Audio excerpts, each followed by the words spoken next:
Fundamentals. So today in the cons fundamentals we see a concept of unit digit. So I give you a simple question as 123 raised to 123 into 456 raised to 456 into 789 raised to 789, and my question to you is, what is the unit digit of this number? So how will I solve this? I'll solve this by looking at the unit digit of this. If this is 3, so I'll write to this as 3. 3 raised to what? Divide this 123 by 4.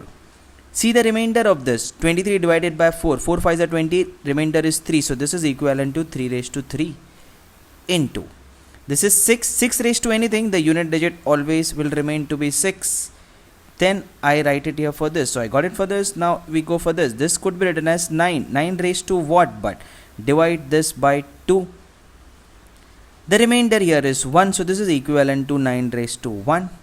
So what am I left with? I get the answer from this as 27. So the unit digit will be 7. From this it will be 6. From this it will be 9. 7 into 6 is 42 into 9. 9 into 2. The unit digit of this will turn out to be 8. And that is my final answer to this. Wondering what is the concept behind this? So the concept we use to solve this problem is called as cyclicity. Okay, now let us understand what is cyclicity and how does it help you to solve this problem. Each of this number, let's talk about 3 now. 3 has a cyclicity, which means 3 raised to 1 is 3. 3 raised to 2, the unit digit is 9. 3 raised to 3, the unit digit is 7 because it is 27. And 3 raised to 4, the unit digit is 1 because it is 81. 3 raised to 5 is again nothing but 3. 3 raised to 6 again has a unit digit of 9.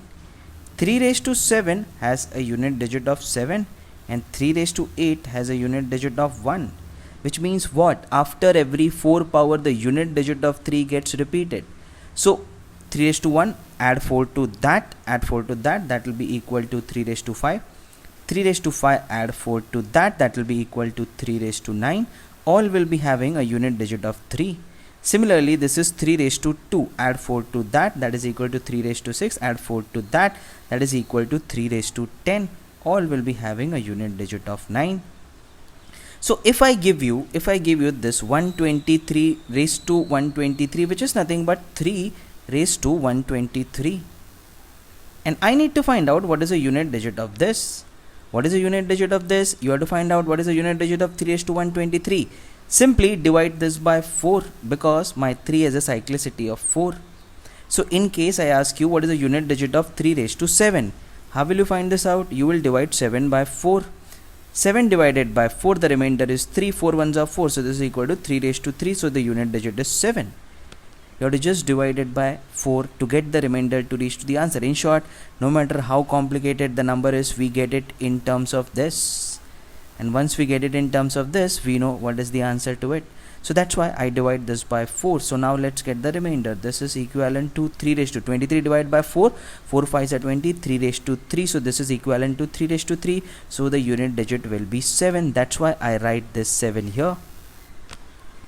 And so does your 6 as a cyclicity. What is the cyclicity of 6 here? Let's understand this. 6 raised to 1 is 6. 6 square is 36. 6 raised to 3 is 216, and then so on. Which means 6 power any number, 6 raised to 1 crore itself will have a unit digit of 6, which means 6 raised to anything, it will have a unit digit of 6. So I know this as well now. Let's come to the last part, which is 9. Okay, what is the cyclicity of 9 here? This is 9 raised to 789. Okay, I need to find out the cyclicity of 9. So 9 raised to 1 is 9. 9 raised to 2 is 81. So unit digit is 1. If you go for this now, 9 raised to 3, it will be having a unit digit of what? Again 9. 9 raised to 4 will have 1. If you come here again, 9 raised to 5 will have 9. And 9 raised to 6 will again have 1. So what do you understand from this? 9 has a cyclicity of 2, which means after every 2 power, add this is 1, add 2 to that 3, this is 3, add 2 to that 5, all will be having a unit digit of 9.